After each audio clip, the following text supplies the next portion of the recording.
Good afternoon, Ted. Hi, how are you, Sherman? Pretty good. You've had a beautiful day in the Okanagan. I know you're probably a little jealous because it's like, like -1 in Flin Flon. No, it's minus, it was -11 this morning. Minus. We still have beautiful snow and ice on the lake, so you don't have to go to the fridge to get your ice. Yeah, that's good. Well, I'm getting pretty excited. We've started sort of the initial plannings of our northern Saskatchewan fishing trip. So, I look forward to being with you again in person, which is a post-COVID treat, seeing people in person in July. Yeah. Well, we're looking forward to that very much so,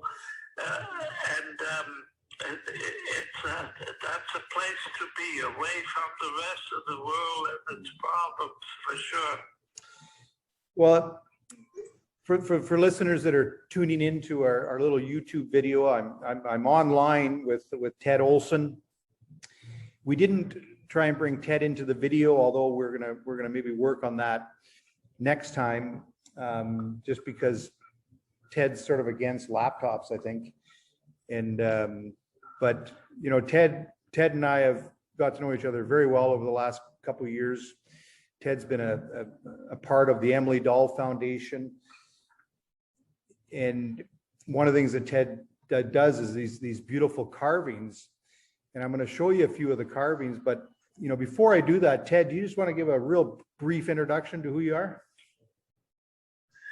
Well, I am a retired outfitter now, but all my life I was an outfitter.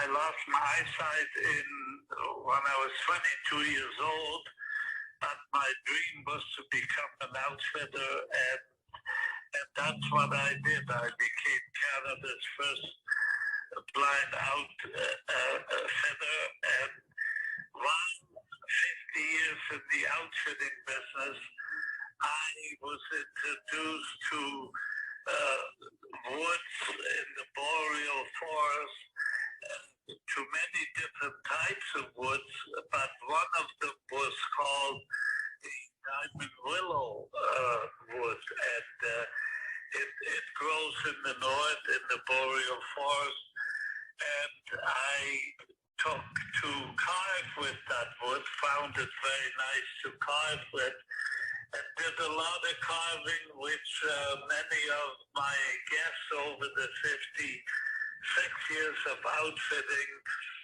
took home to the respective countries, and I am still loving the type of work to carve, and I'm doing it for Sherman and for the Dahl Foundation. Well, while you were doing that brief introduction, Ted, I did manage to show some of the carvings. We're going to try and not have this video be too long because you tend to lose people's attention. But, the Dahl Foundation and myself, personally, when I first met Ted was when I was in northern Saskatchewan, and I just, I'd heard about Ted through from a lovely lady named Joan Beatty. And I just thought that I should really meet Ted. I had heard that he was blind. I didn't know his story at the time, but I was really impressed with his carvings. But, more than anything, I think, for me and for any person that's lost a loved one or lost something in the physical world, really, as dramatic as, for example, being a 21-year-old man and losing your eyesight, obviously would have been very traumatic. And so part of my initial desire was to learn, how in the world do we deal with that kind of trauma? How do we deal with that kind of loss? And that relationship is really expanded because, Ted, as you'll hear in this few short minutes, looks at the world in a different way and has some great lessons and ideas, for all of us as human beings to think about in terms of the nature of our reality and what really brings happiness. So maybe, Ted, just, I know you've got some great ways of describing. I'm showing your carvings while you're talking, the one that I picked out, Ted, which is stunning, is the one with the limestone base. And that limestone, people, would be about 2 billion years old from the seabed of when Saskatchewan was covered by sea. Then you've got this beautiful diamond willow, and then he's carved this incredible eagle, you know, on top of that. And that, there's an example. And also I picked this one, Ted, because it's also has the chain. And, you know, maybe describe to us, Ted, as to, you know, what motivates you from a you know, a spiritual point of view, I guess, in terms of, you know, the importance of nature, the importance of your carvings, and how you manage to keep such a wonderful, positive attitude. And, you know, especially, you know, given in your earlier days when you were struggling with your blindness. Yeah, I think it all came through nature. I think that when we lose something, in my case, my eyesight, there are many parts within of us that are available to take the place of sight in other ways, such as touch, smell, hearing, and we hardly ever use those things because we do most of it by eyesight. But in my case, once I lost it, those things took over, and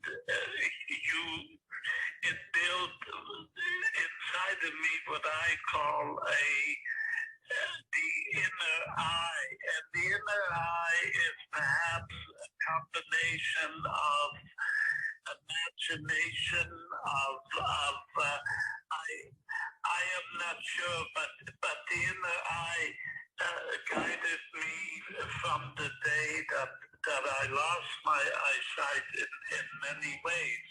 And one of the things it certainly did, it showed me the things that nature had done, and that we are part of nature. And the change, the wooden chain that I carve now, to me is a sample of that we are linked in this university. One thing is linked to the next thing. No matter what we look at, what we touch, what we hear, it's all linked together. And with that expression, I thought, well, maybe God can pass that sort of on to the rest of the people. And the carvings, they suddenly show up inside of you. And you take a piece of wood sometimes and pick it up and feel it, and whatever I want to do with it, it just doesn't say anything to me. But the next time I see something in it, and that sort of then that starts the carving. Well, you know, Ted, and I know that I've said this to you before, and I think about it often, and I often tell this story. One of the first things when I met Ted, we were in his shop, and we had known each other for about 30 seconds, I think, or no, maybe 5 minutes, and I had told him about, you know, losing our beautiful daughter Emily, and he said, just wait 1 minute, and he went into his house, and he brought out a little carving very similar to this one with a little bird on top. And when he took the bird out, he could put a candle, and he said, Sherm, every time you light that candle, more than one person will be thinking about Emily. And I think, you know, that obviously captured me, and you know, with Ted, and we went on to talk, you know, many conversations, you know, teaching me sort of the nature of reality, And that, you know, if we took $1 million into Walmart and said we wanted to buy happiness, I'm stealing that quote from you, Ted. You know what? You know, you just can't do that. And so happiness and joy is almost found in another place in some ways. And I think you've tapped into that with your love of nature. And yeah, and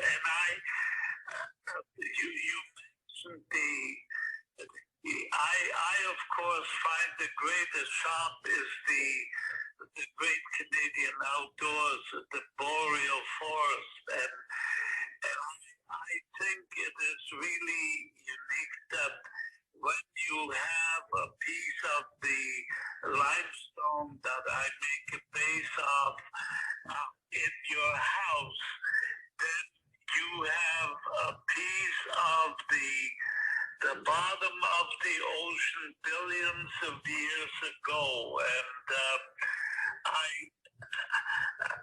just think that shows you how nature works and how good nature is really. And again, that's why now I am carving and I'll be sending some more chains. And of course, it's like I said, we link ourselves to everything that is out there in nature. And you're right. Happiness is inside of you. In no store can you buy it. It is already inside of you. It's up to you to bring it out and be happy and pass it on to others. well, you know, thanks for the wonderful thoughts, Ted. And I think that's really, as we, you know, we're 3 years now with the foundation, and I think, you know, we get a little bit more focused all the time, and it's a quest.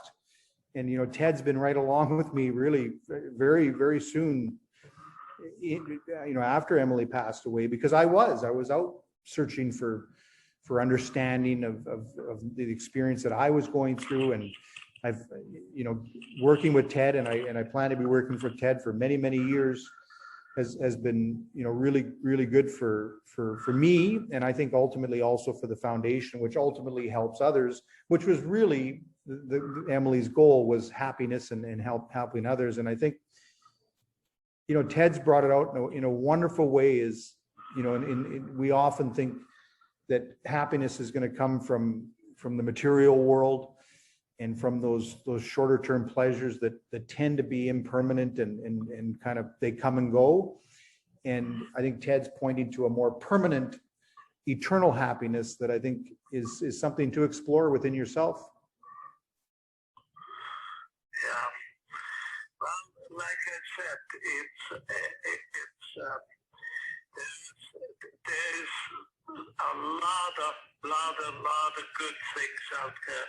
I found my peace and my happiness in nature, and I saw also what it did to all the guests that came, guests that were strong when they got off the float plane to the first day at the camp, and they brought their whole negative luggage with them. But gradually, by listening to the loons and the eagles fly overhead and catching some beautiful fish and seeing just beauty around them, sent them home after 5-6 days a lot happier. And that is my intent, to make other people happy.